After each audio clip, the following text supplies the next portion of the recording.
আমরা আন্ডার 20 টিমটার কাছে যাই, তাদের জন্য তো একটা ভালো চ্যালেঞ্জ। সাফ আন্ডার 20 চ্যাম্পিয়নশিপ তারা খেলতে যাচ্ছে, মালদ্বীপে হবে এই টুর্নামেন্ট। সো এদের কাছ থেকে আসলে আমরা কি আশা করতে পারি? বেশ কিছু বংশোদ্ভূত খেলোয়াড় তো আসছে, যদিও তাদেরকে নিয়ে আমাদের লোকাল কোচরা কিন্তু কিছু কটু মন্তব্য করেও ফেলছে ইতিমধ্যে। আসলে সত্যি বলতে পারো ভাই, মানে আমি অনেকের মতো হয়তো বা অনেক দীর্ঘ সময় ধরে আমি ফুটবল ফলো করি না, বা আমি রিসেন্ট টাইমে যতটুকু ফলো করছি বা লাস্ট 3 ইয়ার 4 ইয়ার্স ধরে যতটুকু ফলো করতেছি, আমার কাছে মনে হয় খুবই ভালো একটা টিম করছি আমরা এবারে অনূর্ধ্ব 20-এ। এবং কি পাকিস্তানি একজন ইউটিউবারের সাথে আমার পরিচয় আছে, উনাদের সাথে যেহেতু আমাদের প্রথম ম্যাচ, উনি বলতেছে মানে আমাদের কিছু কিছু প্লেয়ার নাই স্কোয়াডে, যদি ওই প্লেয়ার গুলা থাকতো তাহলে হয়তো আমরা ফাইট দিতে পারতাম, তবে প্লেয়ার নাই, তো যদি আপনাদের প্লেয়ার গুলা যদি মানে সেদিন যদি 90 মিনিটস একটু ভালো করতে পারে মানে আমরা শেষ। উনি এভাবে বলছে আমাকে। তো মানে উনিও কিন্তু সাউথ এশিয়ার পুরো ফুটবল নিয়ে মোটামুটি ধারণা রাখে, অনেক ভালো ধারণা রাখে। তো ওনার এই কথাই বোঝা যায় আমাদের টিমটা মোটামুটি কতটুকু ব্যালেন্স হয়েছে। তবে এখনো পর্যন্ত তো অফিসিয়াল স্কোয়াড ঘোষণা করে নাই। আর এই টিমের আমার কাছে একটা নেগেটিভ পয়েন্ট মনে হচ্ছে, সেটা হচ্ছে মার্ক কক্স।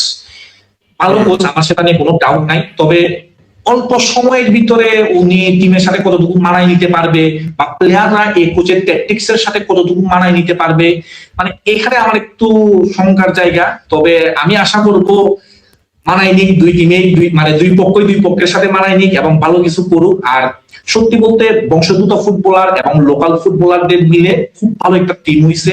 যেমন মিডফিল্ডে আমি কয়েকজন প্লেয়ারের কথা বলতে পারি। চন্দন রয় ন্যাশনাল টিম থেকে আসে, উনি তো মানে ন্যাশনাল টিমে খেলছে, ভালো কথা। তবে এজ লেভেলে স্যামুয়েল রাখসাম দুর্দান্ত মিডফিল্ডার। তার সাথে হচ্ছে যে আপনি ইয়ার কথা বলতে পারেন ইব্রাহিম নেওয়াজ, ল্যাটিন বাংলা সুপার কাপে ফাটাই দিয়েছিল পুরা। তারপর আমাদের এই যে নাজমুল হুদা ফয়সাল, সবাই চিনে।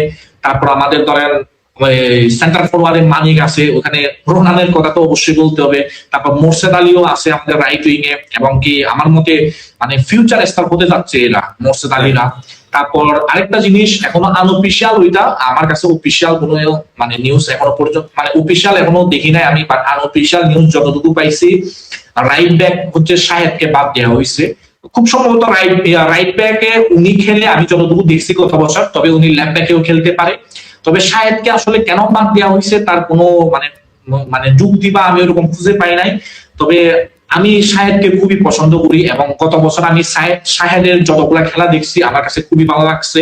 এবং ডিফেন্সে তো আমাদের ভালোই মানে ডিফেন্ডার আছে, ওখানে আশিকুর রহমান আছে, তারপর মিতু আছে, খুব সম্ভবত মিতু উনার নাম, আশিক আছে একটা, আশিকুর রহমান আশিক উনার নাম।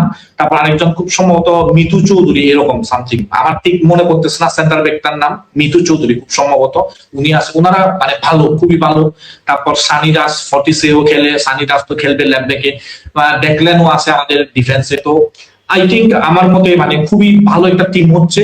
তবে জিনিসটা হচ্ছে কি, ধরেন আমাদের এক্সপেকটেশন তো থাকবে অনেক বেশি, তবে ওই যে বললাম না, কোচের সাথে প্লেয়াররা কতটুকু মানায় নিচ্ছে, তারপর প্লেয়ারদের সাথে কোচ কতটুকু মানায় নিচ্ছে, ওইটার উপর অনেক কিছু নির্ভর করতেছে। তো আলটিমেটলি দেখা যাক কি করতে পারি আমরা। আর আমাদের গ্রুপ পর্বে তো দুইটা ম্যাচ, পাকিস্তানের এগেনস্টে আর ইন্ডিয়ার এগেনস্টে। ইন্ডিয়াও ভালো ফাইট দেবে, পাকিস্তানও ভালো ফাইট দেবে। আর মানে ইন্ডিয়া পাকিস্তানকে কখনো ওইরকম ছোট করে দেখার সুযোগ নাই, কারণ কখন কি করে ফেলে এটা কেউ বলতে পারবে না। দেখা যাক কি হয় ভাই। বাট তাও আমাদের এক্সপেকটেশন থাকবে যে এই সাফ টুর্নামেন্টে যেহেতু আমরা খুব সলিড একটা টিম নিয়ে যাচ্ছি, খুব কম সময় পাইলো নতুন coach, but since he is a very experience coach, এবং এক্সপেকটেশন আমাদের থাকবে যে খুব কুইকলি সে টিমটাকে গুছাই নিয়ে অন্তত রেজাল্টস বেস একটা টুর্নামেন্ট আমরা কাটাতে পারি, যেখানে খুব ভালো রেজাল্ট করে আমরা বেরোবো। আন্ডার 20 মেন্স থেকে আন্ডার 20 উইমেন্স এ যাই, তারা তো অ্যাকচুয়ালি আমরা এতক্ষণ পর্যন্ত যা কথা বললাম সব কোয়ালিফায়ার্স নিয়ে বা সাফ নিয়ে কথা বললাম। আমাদের আন্ডার 20 মেয়েরা অ্যামেজিং, মানে তারা কিন্তু যে 2025-এ তারা খুব সুন্দরভাবেই মূল পর্বের জন্য কোয়ালিফাই করলো, just like the senior team. তো তাদের হচ্ছে টুর্নামেন্টটা শুরু হচ্ছে এপ্রিলের 1 থেকে 26 তারিখ পর্যন্ত। ভেরি ভেরি টাফ একটা গ্রুপের মধ্যে তারা পড়ে গেছে আমার যতদূর মনে পড়ে আর কি। বাট এই টিমটা নিয়ে আসলে আমাদের এক্সপেকটেশনটা কি, বা তাদের আসলে প্রিপারেশনটা কতটুকু হইলো? সিনিয়র মেয়েদেরই তো প্রিপারেশন ঠিকঠাক হয় নাই, এদের অবস্থা কি দেখতেছি আমরা এখন? আসলে পারভেজ ভাই, মানে এখানে শুধুমাত্র 12টা টিম খেলতেছে, তো তো 12টা টিম যেহেতু খেলতেছে মানে প্রত্যেকটা গ্রুপে টাফ হবে, সেটা খুবই নর্মাল একটা বিষয়। তো আমাদের গ্রুপটাও বরাবরের মতোই অনেক টাফ পড়ে গেছে। আমাদের এখানে স্বাগতিক থাইল্যান্ড আছে, তারপর হচ্ছে চীন আছে, ভিয়েতনাম আছে। তো এখন মানে জিনিসটা হচ্ছে কি, আমি ইন্ডিয়ার কথাই বলি। ইন্ডিয়া যেহেতু আমাদের প্রতিবেশী দেশ, ইন্ডিয়ার সাথে মোটামুটি আমাদের রিসেন্ট টাইমে ফাইট হচ্ছে ফুটবলে। ইন্ডিয়ার লিগ আইএসএল বা ইন্ডিয়ান ন্যাশনাল টিমকে নিয়ে অনেক ধরনের কন্ট্রোভার্সি চলে, অনেক ধরনের মানে মতবিরোধ হয়, অনেক ধরনের প্লেয়ারদের সাথে ফেডারেশনে বা ফ্যানদের সাথে ফেডারেশনের ঝামেলা হয়। তবে অল ইন্ডিয়ান ফুটবল ফেডারেশন ওদের এজ লেভেলকে নিয়ে হিউজ পরিমাণে কাজ করতেছে, যেটা 1% তো আমরা এখনো করতে পারতেছি না। আপনি যদি দেখেন এই যে ওদের যে এই আন্ডার 20 উইমেন্স টিম, আমি যদি ভুল না করে থাকি আন্ডার 20 উইমেন্স টিমটা এখনো পর্যন্ত গত বছর 4টা ফ্রেন্ডলি ম্যাচ খেলছে, 2টা টিমের এগেইনস্টে 4টা ফ্রেন্ডলি ম্যাচ খেলছে, এবং এই বছর ফেব্রুয়ারিতে ওরা খুব সম্ভবত সুইডেনে ট্রেনিং ক্যাম্প করতেছে, এবং সুইডেনের লোকাল ক্লাব 4টা ক্লাবের সাথে মানে লোকাল ক্লাবের সাথে 4টা ফ্রেন্ডলি ম্যাচ খেলছে ওরা সুইডেনে ট্রেনিং ক্যাম্প করা অবস্থায়। তো তার বিপরীতে আমাদের অনূর্ধ্ব-20 নারী দলটাকে যদি দেখেন, আমাদের অনূর্ধ্ব-20 নারী দলের অধিকাংশ প্লেয়ার এজ লেভেল থেকে, অধিকাংশ না কিছু একটা অংশ আমাদের ন্যাশনাল টিম থেকে আসছে। আমি এখনো পর্যন্ত যতটুকু জানতে পারছি 11 জন প্লেয়ার আমাদের ন্যাশনাল টিম থেকে আন্ডার 20 তে ঢুকতেছে।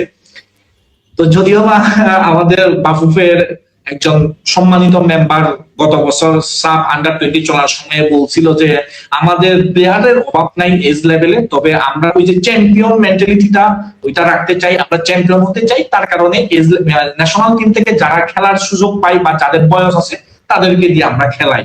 তবে এটা অনেকেই সাপোর্ট করে না, তো ওইখানে আর না যাই। তবে ইন্ডিয়ার বিবেচনায় আমাদের অনূর্ধ্ব-20 নারী দল দেখেন আপনি কি রকম প্রস্তুতি হইলো, আমাদের কোনো প্রস্তুতি হয় নাই বলতে গেলে, জাস্ট আমাদের লিগটা খেলা হয়েছে।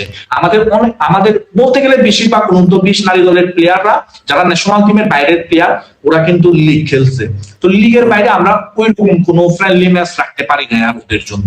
তবে ফ্রেন্ডলি ম্যাচ হবে 2টা, মার্চের শেষের দিকে একটা ইন্ডিয়ার সাথে এবং আরেকটা জর্দানের সাথে, যতটুকু শুনতে পারতেছি এখনো। তো এই ফ্রেন্ডলি ম্যাচ গুলা মার্চের শেষে যদি রাখা হয়, তার 3-4 দিন পরেই কিন্তু আমরা মূল পর্ব খেলবো। 3-4 দিন আগে কিন্তু কোনো প্লেয়ারই ওই রকম একেবারে মানে ইন্টেন্স ফুটবল খেলবে না প্রস্তুতি ম্যাচে, কারণ বাই চান্স একটা যদি ইনজুরি হয়ে যায় তাহলে আমাদের কিন্তু একটা মেন টিমের প্লেয়ার শেষ, ওকে আমরা মূল পর্বে পাচ্ছি না।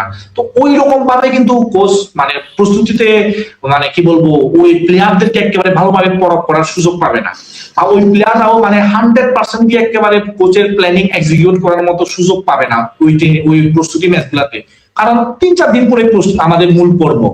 তো এই প্রস্তুতি ম্যাচগুলো যদি আরো আগে করা যাইতো, বিশেষ করে ধরেন 1 মাস আগে, বা আমরা যদি গত বছর করতে পারতাম, বা আমরা যদি এই বছরের শুরুতে করতে পারতাম, তাইলে আমাদের জন্য মনে হয় এই প্রস্তুতি ম্যাচগুলো আরো বেশি উপকারে আসতো। ধরেন আমরা গত বছর আন্ডার 20 টিমটাকে নিয়ে যদি 2টা ফ্রেন্ডলি ম্যাচ খেলতাম, ধরেন সাপোজ খুব সম্ভবত রাইট উইং এ শিকা খেলবে, শিকা নামে একটা প্লেয়ার আছে যাকে আমার খুবই পছন্দ ওর খেলা, তো শিকা খেলবে। তো শিকার যদি একটা ভুল হয়ে থাকে, ওইটা গত বছর যদি একটা ফ্রেন্ডলি ম্যাচ খেলতো শিকা, ওইখানে যদি ওর একটা ভুল হইতো, তাইলে ওই ভুলটাকে ও কারেক্ট করার জন্য বা সংশোধন করার জন্য ও আরো 4-5 মাস সময় পাইতো, যেটা এখন আর পাচ্ছে না। কারণ ফ্রেন্ডলি ম্যাচে ওইটা খেলবে, খেলার পরে যখন ও নিজের ভুলটা দেখবে 2-3 দিনের মধ্যে কতটুকুই বা নিজেকে সংশোধন করতে পারবে ওই ভুলটা। তো তার কারণে মানে আমার কাছে মনে হয় ওই ফ্রেন্ডলি ম্যাচ গুলো যদি আরো আগে করতে মানে আয়োজন করতে পারতো বাফুফে, আমাদের জন্য অনেক উপকারে আসতো। আর তার থেকেও বড় দুঃখের বিষয় হচ্ছে যে আমাদের ম্যাচ ন্যাশনাল টিমে অনেক ইনভেস্ট হয়, অনেক স্পন্সর আসে, সেটাতে আমি খুবই খুশি, আমার কোনো সমস্যা নাই। তবে আমাদের ম্যাচ ন্যাশনাল টিম থেকে আমরা ওইরকম কোনো সাকসেস পাচ্ছি না। আমাদের এবারে কিন্তু এশিয়ান কাপে কোয়ালিফাই করা উচিত ছিল আমাদের টিম এবং গ্রুপ বিবেচনায়। আমাদের গ্রুপে সবচেয়ে ভালো টিম র্যাঙ্কিং এ ছিল ইন্ডিয়া, অথচ ইন্ডিয়ার বর্তমান সময়ে যেরকম ডাউনফল চলতেছে, আমাদের উচিত ছিল এই টিম থেকে কোয়ালিফাই করা, যেটা আমরা করতে পারি নাই। তারপর আমাদের অনূর্ধ্ব-20 দল খেলতে যাচ্ছে সাব, অথচ এই সাব থেকে অনেক উঁচু লেভেলে হচ্ছে এএফসি। এই সাপে আমরা ঘুরে ফিরে এই টিমগুলাই খেলি, তারপরেও অনেক টিম আবার মাঝে মাঝে খেলতেও যায় না। যেমন গত বছর আমাদের অনূর্ধ্ব-20 নারী সাব চ্যাম্পিয়নশিপে শুধুমাত্র 4টা টিম খেলছে আমার যতটুকু মনে পড়ে, মানে মেইন অনেক টিম খেলে নাই। হ্যাঁ, তো এই মানে এই সাপের লেভেল আর এফসি লেভেলের কোনো তুলনা হয় না, এগুলো আকাশ পাতাল ডিফারেন্স। তো আমাদের মেয়েরা এই বর্তমানে যে 3টা টিমকে নিয়ে আমরা কথা বলতেছি, এই 3টা টিমের মধ্যে সবচেয়ে গুরুত্বপূর্ণ হচ্ছে আমাদের অনূর্ধ্ব-20 নারী দল। অথচ আমরা 29 নারী দলটাকে বাফুফে ক্যাম্পে রেখেই ট্রেনিং করাচ্ছি। আর বাফুফে ক্যাম্পের কি অবস্থা সেটা আমি বলতে পারবো না, কারণ ধরেন আমি তো জীবনে দেখিও নাই, জীবনে মানে ওইখানে যাইও নাই। তবে প্রথম আলোতে একটা ইন্টারভিউ দিছিল তৌরা খাতুন এবং ঋতুপর্ণা চাকমা, ওইটা যদি আপনারা শুনে থাকেন কম বেশি সবাই জানেন বাফুফে ভবনের কি অবস্থা, বাফুফে ভবনের ফেসিলিটিস এর কি অবস্থা। আর পিটার বাটলারের প্রেস কনফারেন্স গুলো যদি আপনারা দেখে থাকেন শুনে থাকেন তাইলে আপনি জানেন বাফুফে ভবনের ফেসিলিটিস এর কি অবস্থা। তো আমার মতে উচিত ছিল যে আমাদের মেয়েদেরকে যথেষ্ট পরিমাণ ফেসিলিটিস দিয়ে তৈরি করা এই AFC আন্ডার-20 উইমেন্স এশিয়ান কাপের জন্য, যেটা আমরা করতে পারি নাই। এখানেও আমরা ব্যর্থ। আমাদের উইমেন্স ন্যাশনাল ফুটবল টিমও ওইরকম প্রিপারেশন নিতে পারে নাই, আমাদের উইমেন্স আন্ডার-20 টিমও ওইরকম প্রিপারেশন নিতে পারে নাই। এখানে আমরা সম্পূর্ণরূপে আমার কাছে মনে হয় আমরা ব্যর্থ। আমাদের যেরকম ফেসিলিটিস দেওয়া উচিত ছিল আমরা দিতে পারতেছি না। তবে তারপরে আমি বলি, আমি মেয়েদেরকে নিয়ে প্রাউড ফিল করি অন্তত বর্তমান সময়ে, কারণ বর্তমান সময়ে এত লিমিটেশনের ভিতরে ওরা যেরকম মানে পারফর্ম করতেছে, যেভাবে সাকসেস এনে দিচ্ছে আমাদেরকে। কারণ ভাই আপনি দেখেন মানে এশিয়ার 12টা টিম শুধুমাত্র খেলতেছে এই উইমেন্স এশিয়ান কাপ, যেটা ন্যাশনাল টিমে শেষ হইলো বা যেটা আন্ডার-20 তে হবে। তো ওই 12টা টিমের মধ্যে আমরা একটা টিম, সেটা অবশ্যই আমাদের প্রাউডের বিষয়। তো এখন দেখা যাক ভাই। আর যতটুকু আমি শুনতেছি, যতটুকু আমি জানতে পারছি, পিটারের আন্ডারে ট্রেনিং করতেছে ওরা, এবং মিরাক্কেল কিছু যদি না হয়ে যায় পিটারই আমাদের হেড কোচ হিসেবে থাকবে। তো আশা করব, যেহেতু মানে কোচ প্লেয়ারদেরকে ভালোভাবে চিনে, প্লেয়াররাও ভালোভাবে চিনে কোচকে, আশা করি মানে ভালো কিছুই হবে আমাদের AFC আন্ডার-20 উইমেন্স এশিয়ান কাপে। তো ওই যে শুধু আবার একটু আগে বললাম না, মানে আমরা আশায় বাঁচতেছি, আমরা আশা দেখতেছি, এখানেও আশা দেখতেছি ভালো কিছুই হবে। আমরা আশা করব মেয়েরা যেন নিজের 100% থেকেও বেশি দিয়ে পারফর্ম করার চেষ্টা করে, যেটা আমরা ন্যাশনাল টিমকে দেখছি চেষ্টা করছে ওরা, এবং আমাদের 29 নারী দলও যেন চেষ্টা করে। ভালো খারাপ সেটা পরে দেখা যাবে, তবে আমরা অবশ্যই আশা করি ভালো কিছুই হবে। এই বিগেস্ট স্টেজেসে আসলে আমরা এখন যাওয়া শুরু করলাম, এটাই একটা বিরাট প্রোগ্রেসের ব্যাপার আর কি। এখন রেগুলারলি আমরা এই এএফসি বিগেস্ট স্টেজ গুলোতে যাই, সেখান থেকে হয়তো সামনে পরবর্তীতে আমরা আরো বড় ধাপে যাবো, সেরকম একটা প্ল্যানে যাবো। বাট অফকোর্স আমাদের প্রিপারেশনের যে অভাব বা যে ঘাটতি, সেই ঘাটতিগুলো আসলে পূরণের চেষ্টাটাও আমাদের ইন টাইম করে যেতে হবে। Thank you very much Baten সঙ্গ দেওয়ার জন্য।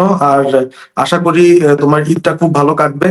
আর একদম শেষ করার আগে আমাদের অল স্পোর্ট এবিপির যারা আসলে ভিউয়ার্স আছে তাদের জন্য কি কোনো ঈদ উইশ আছে কিনা বাতেনের?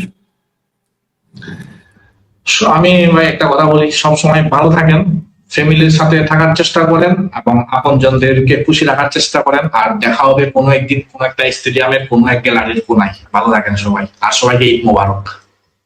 ঈদ মোবারক বাতেন, তোমাকেও thank you very much for joining.